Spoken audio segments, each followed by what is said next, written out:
Hello everyone, সাতকাহন ব্লগে তোমাদের আরও একবার স্বাগত জানাই। আজকের যে ব্লগটা তোমরা দেখছো সেটা হচ্ছে বাবু সোনার উপনয়নের ঠিক আগের দিন, যেটা আমরা বলে থাকি অপৈতে ভাত। আর এই অপৈতে ভাতে মা এবং অনন্যা নিয়ে চলেছে আমাদের বাড়ির অর্থাৎ মামার বাড়ির দিদা দাদুর তরফ থেকে কিছু তত্ত্ব। এখন অনন্যার মা দেখো এ বাড়িতে আসছে, ওরা এসে পৌঁছে গেছে দিদির বাড়িতে তত্ত্ব নিয়ে। এই দেখো বাবু সোনার টোপর আর থালা, গ্লাস, বাটি কাঁসারের, এটা দান হিসাবে দিতে হয়। তত্ত্ব নিয়ে অলরেডি চলে এসেছে, আর আমি দিদির বাড়িতেই ছিলাম, আগের দিন চলে এসেছিলাম। খুব কম সময়, আর সেইটুকু সময়ের মধ্যে যতটা চেষ্টা করেছি পেরেছি সাজিয়ে গুছিয়ে দেবার। আসলে তোমরা সবাই জানো যে আমাদের এই টাইমটা শো থাকে, অনন্যার খুব শোয়ের প্রেশার ছিল, আমারও। এবার সেই কারণে ওই একটু টাইম বাঁচিয়ে যেটুকু সময় পেয়েছি তার মধ্যে ছোট্ট করে একটু তত্ত্ব সাজিয়ে দেওয়ার চেষ্টা করলাম। দিদিরা কিন্তু কিছুই জানতো না, আমরা আলাদা করেই কেনাকাটা করে বাড়িতে সাজিয়ে রেখেছিলাম, আর দিদি তো একদমই দেখে অবাক।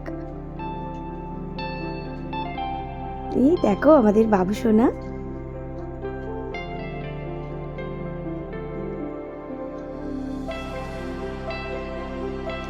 এই যে তার তত্ত্ব, তার সাজের জিনিস, দানের জিনিস, মা হাতে নিয়ে আসছে মিষ্টি, দই। সেটা তো আর প্যাকিং করাটা সম্ভব হয়নি, তাই মিষ্টি আর দইটা মা হাতে করেই এনেছে। বাবু সোনার পাঞ্জাবি, এই যে এটা হচ্ছে থালা, গ্লাস, বাটিটা যেটা আগে বললাম, এটা হচ্ছে দই চিড়ে ভোরবেলা খাবে দধিমঙ্গলায়, এটা ওর সাজের কিছু জিনিস। এটা হচ্ছে একটু স্ন্যাক্স, তার মধ্যে সব কিছুই রয়েছে, দই, মিষ্টি। বাবুসোনার একটা পাজামা পাঞ্জাবি, এটা অনন্যার পছন্দের কালার। আর এটা হচ্ছে দধিমঙ্গলাতে যে পোশাকটা পরবে, ধুতি, গেঞ্জি, গামছা। আর এগুলো হচ্ছে কাঁচা ফল আর পাকা ফল, আর যেটা বলা হয় ফল, আনাজ। আর এখানে রয়েছে কিছু গ্রসারি আইটেম, ময়দা, সুজি, তেল, সব কিছু, আর সোয়াবিনও আছে ওর মধ্যে। আর এটা হচ্ছে বাবু সোনার টোপর। সবাই জানো যে পৈতে যেটা হয়, পৈতে সব নিয়ম হয়, শুধু বউ থাকে না, কিন্তু নিয়ম কানুন সব বিয়ের মতোই হয়। এই দেখো বাবু সোনা একদম বরের মতো সেজে বসে পড়েছে, সুন্দর একটা পাঞ্জাবি পরে। আর এই পাঞ্জাবিটাকে দিয়েছে ওর মাম্মি বাপি।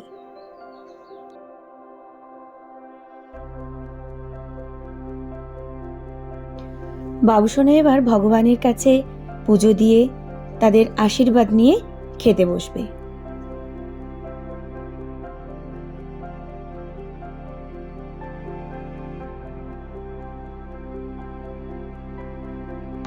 বাবু সোনা দেখো এখন দিদার আদর খাচ্ছে বসে বসে। এবার চলো মেনুতে কি কি ছিল সেদিন একটু দেখিয়ে দিই। শুক্তো, ভেজ ডাল, এঁচোড়, ধোকার ডালনা, চাটনি, পায়েস, মিষ্টি। আর এখানে আছে 7 রকমের ভাজা। কারণ যেহেতু আগের দিন অর্থাৎ অপৈতে ভাতেতে নিরামিষ খেতে হয়, সেই জন্য নিরামিষ পদ রান্না করা হয়েছিল বাবুসোনার জন্য। প্রথমেই দিদি অর্থাৎ বাবুসোনার মা ওকে আশীর্বাদ করে নিচ্ছে।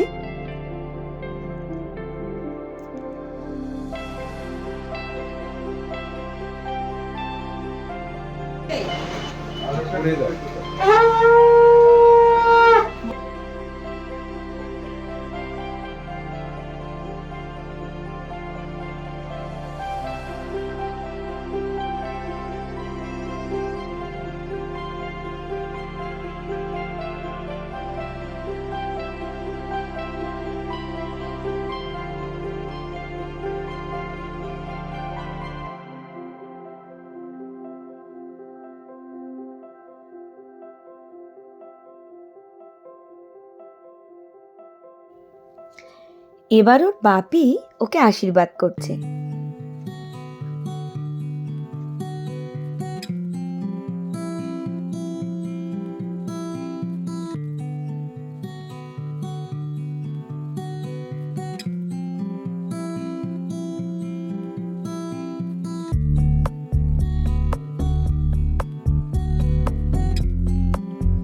এবার ওকে আশীর্বাদ করছে আমার সেজো কাকা, অর্থাৎ বাবু সোনার কাছে তার ভগবান ভগবান বলে ডাকে আমার কাকাকেও। আর এই মানুষটাকে কিন্তু ব্লগে তোমরা খুব কমই দেখতে পারবে, কারণ ক্যামেরার সামনে কাকা একদমই আসতে চায় না।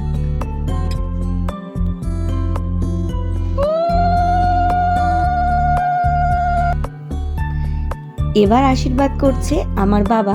আমার বাবাকে তো তোমরা সবাই চেনো, বাবু সোনার বড় ভাই।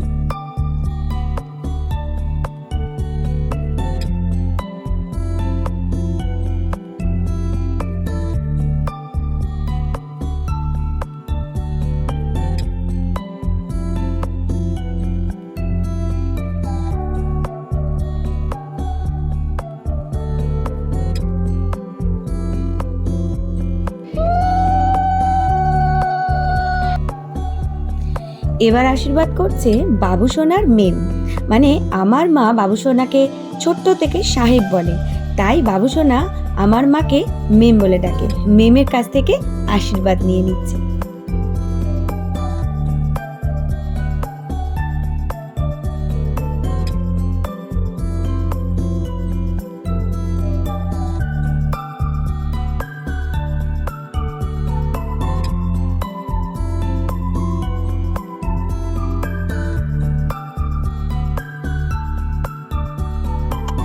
মামার বাড়ি থেকে সোনা আর রূপো দুটোই দিতে হয়, তাই বাবা সোনার আংটি আর মা ভোলে বাবার একটা লকেট দিল, কারণ বাবু সোনা ভোলে বাবার ভীষণ ভক্ত।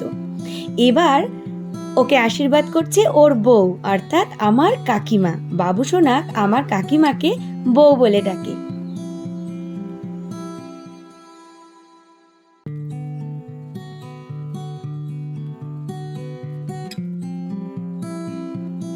এবার বাবু সোনাকে আশীর্বাদ করছে আমার ভাই, আমার ছোট কাকার ছেলে আর বাবু সোনার মামা। এবার ওকে অনন্য আশীর্বাদ করছে, অর্থাৎ বাবু সোনার দিদি ভাই।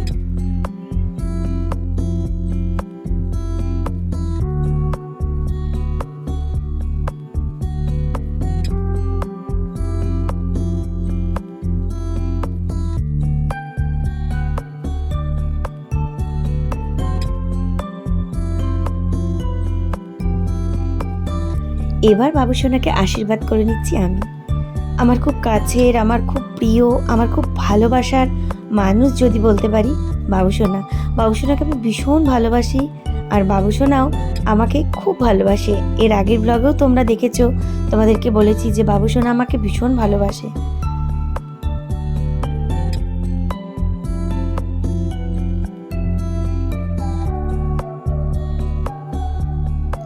এবার আশীর্বাদ করছে বাবু সোনার মুন্নি আন্টি।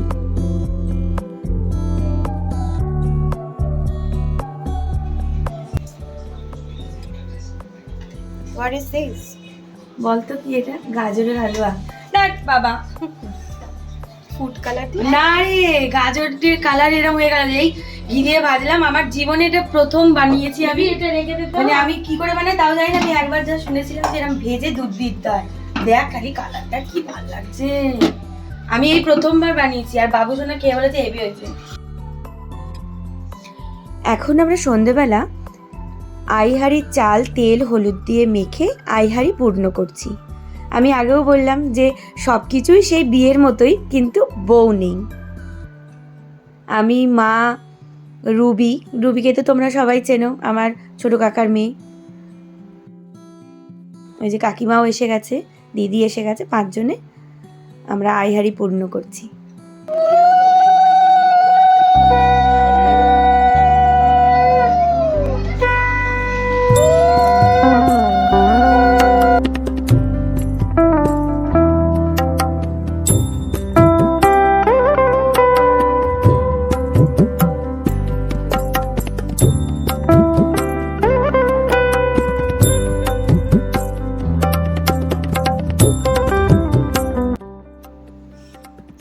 আমরা আইহাড়ি পূর্ণ করে ফেলেছি। এবার বাবুসোনা আইহাড়ির মুখ বন্ধ করছে।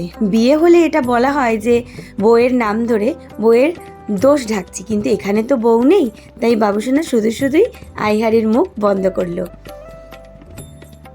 পূর্ণ হয়ে গেছে, বন্ধ করা হয়ে গেল। এবার এটা হলুদ চেলে দিয়ে ঢেকে দিলাম।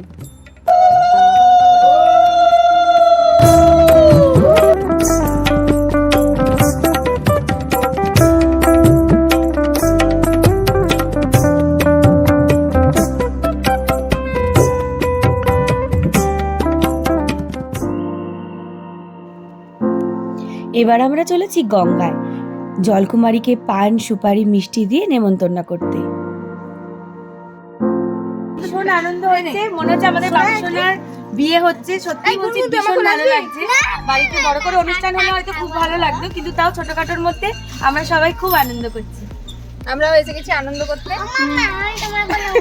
তাহলে আমি কোথায় বসবো নিয়ে? আমি তোমার কোলে বসি। একটু ধর, আমি উঠি কোথায়, কি করে অ্যাড্রেস দেখা। কোথায় আমার ফোন বাজে গো? বাবাই তোর কি অ্যাড্রেস হবে এখানে? হয়েছে হয়েছে, দেখি। ঠিক আছে।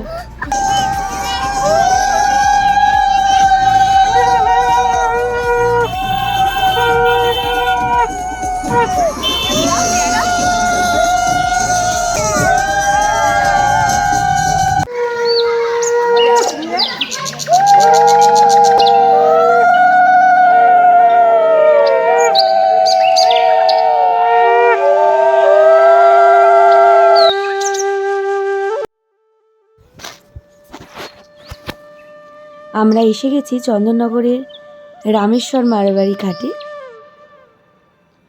এবার দিদির সঙ্গে আমরাও সবাই যাব, গিয়ে জলকুমারীকে নিমন্ত্রণ করব। এটা হচ্ছে রামেশ্বর মারবাড়ি ঘাট।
সন্ধেবেলা ন্যাচারালি গঙ্গায় আসা হয় না, কিন্তু যেহেতু গঙ্গায় এসেছি, আমরা সবাই নিজের মতো করে একটু করে গঙ্গায় আরতি সেরে নিলাম। আমি, মা, রুবি, কাকিমা সবাই সবাইকার মতো গঙ্গা আরতি করলাম। আমরা গঙ্গা থেকে ফিরে এলাম। গঙ্গা থেকে ফিরে এসে এবার আমরা চলেছি শ্রী আনতে। আমি, রুবি, কাকিমা শ্রী আনতে চলেছি বাবুসোনার ঝুমা আন্টির বাড়িতে।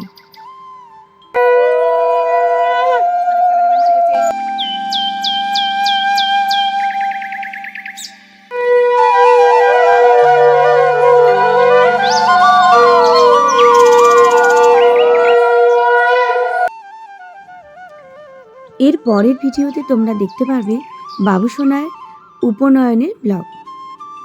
আচ্ছা, একটা কথা তোমাদের সাথে শেয়ার করি, সেটা হচ্ছে তোমাদের তো বলাই হয়নি যে বাবুসোনার উপনয়নটা কিন্তু সম্পূর্ণ হবে তারকেশ্বরে, বাবার ধামে। তার কারণ আমার বাবা অর্থাৎ বাবুসোনার দাদুর একটা মানসিক ছিল যে বাবুসোনাকে নিয়ে গিয়ে বাবার ধামে তারকেশ্বরে ওর পৈতে দেবে। তো সেই কারণে আমরা সেইভাবেই সেখানে গিয়ে অ্যারেঞ্জমেন্ট করে আসি, এবং কাল সকালে আমরা দধিমঙ্গলার পর চলে যাব তারকেশ্বর বাবার ধামে, এবং বাবার ধামে গিয়ে বাবার নাট মন্দিরে তারকেশ্বরে উপনয়ন সম্পূর্ণ হবে বাবুসোনার। এর পরের ব্লগে উপনয়নের ভিডিও নিয়ে তোমাদের সঙ্গে দেখা হচ্ছে। সবাই খুব ভালো থেকো, আমাদের চ্যানেলের পাশে থেকো।